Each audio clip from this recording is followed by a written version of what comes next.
बिस्मिल्लाहिर्रहमानिर्रहीम। अस्सलाम वालेकुम वरहमतुल्लाहि वबरकातुहू। Welcome to my channel info about health. दोस्तों, उम्मीद करता हूँ कि आप सब खैरियत से होंगे और अल्लाह ताला आपकी तमाम जायज़ और नेक तमन्नाओं को, हाजतों को पूरा फरमाए। आज एक ऐसा नुस्खा लेकर हाजिर हुआ हूँ जो हर फ़र्द के लिए, बच्चे के लिए, बूढ़े के लिए, औरत के लिए, हर फ़र्द के लिए इंतहाई ज़रूरी है। एक ऐसा नुस्खा लेकर आपकी खिदमत में हाजिर हुआ हूँ। नुस्खे की तरफ जाने से कबल इस बात की गुजारिश करूँगा कि मेरे इस चैनल को सब्सक्राइब कीजिए, इस वीडियो को शेयर और लाइक कीजिए और बेल आइकन के बटन को प्रेस कीजिए। तो दोस्तों, आज एक ऐसा नुस्खा लेकर हाजिर हुआ हूँ जो मैदे के मुतालिक है। मैदा एक ऐसी चीज़ है कि अगर ये मैदा दुरुस्त हो तो तमाम जिस्म दुरुस्त काम करता है।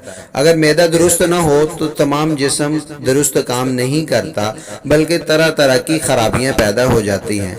नंबर 1, मुँह से पानी जमा हो जाता है, तुर्श डिकार आते हैं, बदहजमी हो जाती है, गैस हो जाती है, भूख नहीं लगती, पेट में दर्द हो जाता है, दिल खराब हो जाता है, बेचैनी जिस्म में बढ़ जाती है, जिस्मानी कमज़ोरी महसूस होती है, सर में दर्द होने लगता है, दस्त होने लगते हैं, दिल की धड़कन बढ़ जाती है, सीने पे जलन ज़्यादा हो जाती है, चेहरे पे सुर्ख निशानात उभर आते हैं, ज़ुबान पर ज़ख़म और ज़ुबान पर छाले बन जाते हैं और मैदा के अंदर अल्सर बन जाता है, ज़ुबान का जायका ख़राब हो जाता है।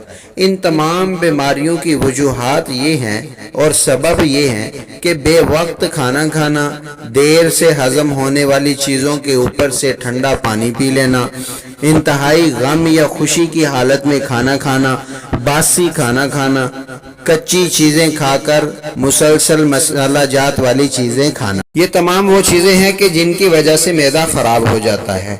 अब मैदे को दुरुस्त करने के लिए नुस्खा आपकी नज़र है। इसमें बहुत सारी चीज़ें शामिल हैं। नंबर 1, मीठा सोडा 10 ग्राम, अजवाइन देसी 20 ग्राम, संग दाना मुर्ग 20 ग्राम, सत पुदीना 3 ग्राम, इलायची खुर्द 10 ग्राम, इलायची कला 10 ग्राम, सुरख गुलाब 50 ग्राम, सना मक्की छानी हुई 50 ग्राम, सफ़ेद ज़ीरा 15 ग्राम, नुशादर 20 ग्राम और फिलफिल स्याह 20 ग्राम।